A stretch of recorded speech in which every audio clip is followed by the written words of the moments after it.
how's it going, guys? It's Lorenzo with Nopality Magazine. Today, we are honored to be able to be at DJ MUSUBI's, set here in Dallas at the Kyle Lounge.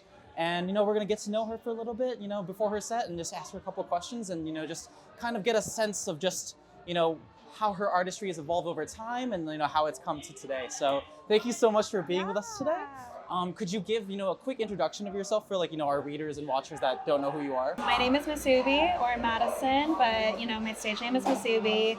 I'm a DJ, I'm a producer, artist, and yeah, that's really the general You're kind of gist like of it. a bit of everything, you know what I mean? And that's super cool, you're like delving into each, part of the scene. We talked about how you're from the Bay, shout out Bay Area. Shout out the Bay. How, growing up in the Bay, and then growing up as an Asian American, especially in the music sort of DJ scene, how did that inspire or those roots, influence you today? Growing up in the Bay, I feel really lucky to have grown up there. It's such a beautiful and a diverse place with so many different cultures.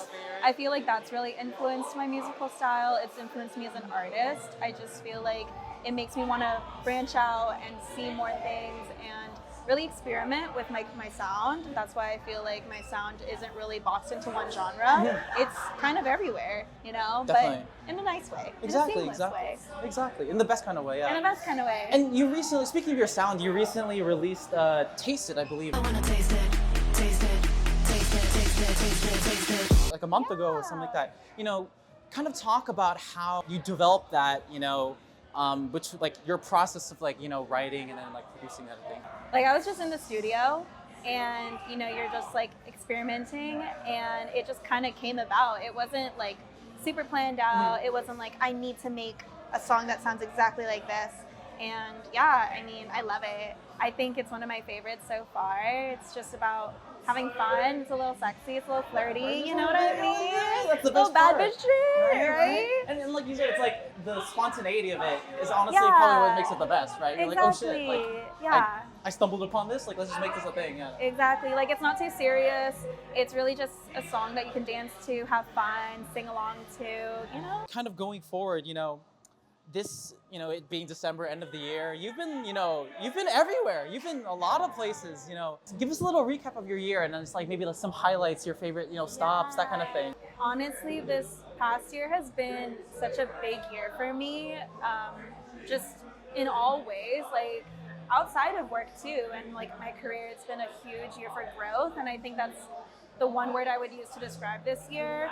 I was able to release my music this year, and that's a really big thing for me because you're kind of getting over that fear of being perceived, and sharing music and sharing yourself is really vulnerable. Yeah. And yeah, I was able to see so many different countries, so many different cities, and I'm so blessed. So yeah. What would you say is kind of your takeaway from 2025 that you're going to bring to the next year? I think my biggest takeaway is to just not take myself too seriously, to not focus on perfection. Yeah. I feel like I've learned and I'm still learning how to show up imperfectly, and I think that's what creates an intimate connection with my audience too, is knowing that I'm not trying to always be perfect, even though we want to be.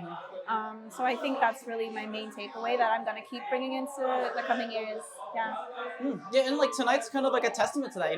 There's so many people, just here to see you, kind of thing. Yeah, I'm so blessed. I feel so grateful. Shout out Dallas. Yeah, shout out Dallas. No, for real. We're a little low key, but we're outside. We have a scene. Yeah, you know what? Shout out Texas. And I respect what you've been saying of you're curating this environment that, like you said, don't take yourself too seriously. Have fun because you kind of live in a time that's it's way too serious. And, there's too especially much with social media. Yeah. And, everyone wants to be the best that they can be, and I think we all strive to be that, but you can't be that all the time 24/7. And especially if you have an audience, I think it's important to show that, to be raw and vulnerable and be yourself, and hopefully other people follow and do the same. Right. You can only hope for the best. Yeah. Right? Yeah. But props to you for acknowledging your status, your platform, and then kind of just using that for something greater. So props to you for that. Where do you see yourself moving forward in the next couple of years? Any major accomplishments? Any things that you're trying to release soon? Things like that. I hope for the future, in the near future, I will travel more, see more countries, see more cities, release more music. and like work on fun projects. Like I want to do things for me that I can share with other people also. I'm not sure what that looks like yet. Maybe more collaborations, maybe, you know, fun products. I don't know, like merch, things like that. True. Yeah. So, you know, we'll see. My name is MUSUBI. You can follow me on all socials. You can listen to my music on any streaming platform. I just came out with a single a couple months ago called Taste It. Listen to that. And yeah, thank you for having me. If she's in your city, go to her show. If you're in a city that I happen to be playing in, come see me. Oh, yeah. See the game.